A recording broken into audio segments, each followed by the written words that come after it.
friends, welcome to another episode of our craft videos here at the Killingly Public Library. Today we will be making pumpkin magnets, and I picked up some of these glass, they're not really stones, but I have two different kinds. I had gotten these at a local craft store, Michael's, and I picked up the smaller ones at the Dollar Tree. And the small ones, they came in a little bag, and even the small ones seem to vary in size a little. So do sort through your beads and pick the ones that you want to work with. Today we're going to be making a pumpkin magnet. And I'm just going to use one of these little small ones, and I'm going to trace it on some orange paper because, well, my pumpkin wants to be orange. You can make your pumpkin any color you'd like it to be. And I'm just going to trace on the back side of the paper so that any pencil markings or pen markings, whatever you're tracing with, is not going to show. So there we have it. I've got a little pencil marking, and I'm going to cut on the inside of the circle because it's actually bigger than my stone. When you trace it out, your pencil obviously is going around the outside, so it's going to be larger. So I'm just going to cut this out. After you have trimmed out your circle, you can see the orange shows through there really nice. So after you've trimmed through, you're going to take a paintbrush and some Mod Podge. If you don't have Mod Podge, you could do a little mix of glue and water together. And just put it on the back side, the flat side of the glass stone or bead, whatever it's called. And we're just going to stick our paper on there with the color of your paper showing through the rounded part. So the back side of my stone is white. And then I'm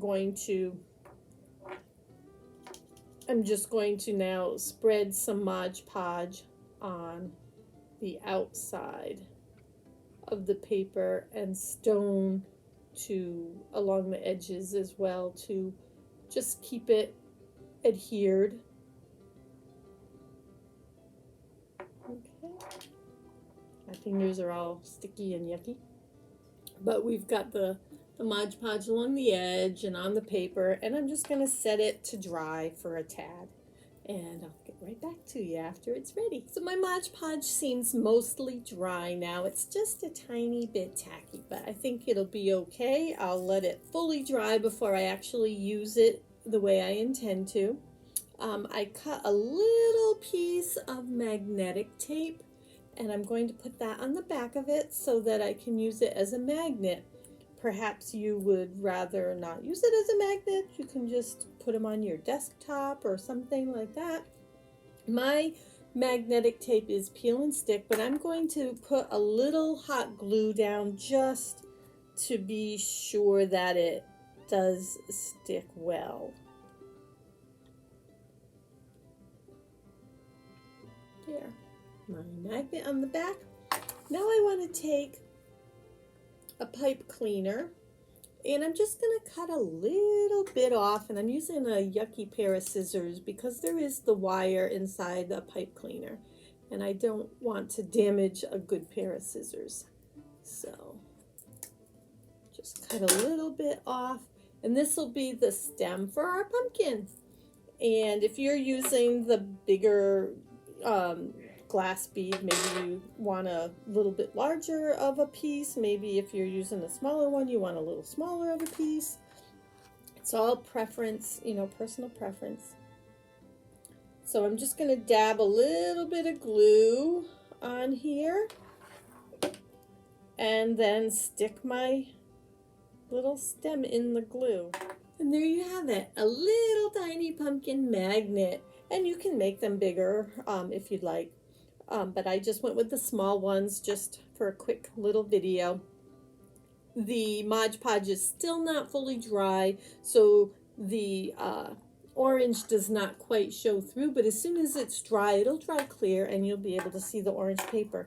And I have this one here that I was working on. You can't fully see it either because it isn't fully dry, but I did a little jack-o'-lantern face. So if you wanted to make a few for Halloween, for instance, you could put a little face on them. If you just want some fall pumpkins, just leave them plain. So there's all kinds of possibilities with them. So play around with different orange papers or whatever color you want your pumpkin to be. And you could even try some different pipe cleaner stems, the glittery ones, or, a different color. Maybe you want brown, your pumpkin's dead and, it's picked off the vine. If you wanted to add a little leaf on the side, you could certainly do that. Cut it out of some other paper or maybe some felt or something. So get creative and have some fun. And I'd love to see your crafts. Please send them to info@killinglypl.org if you'd like to share them. And thank you so much for stopping in today and watching another one of our craft videos. And I'll catch you next time. Have a great day.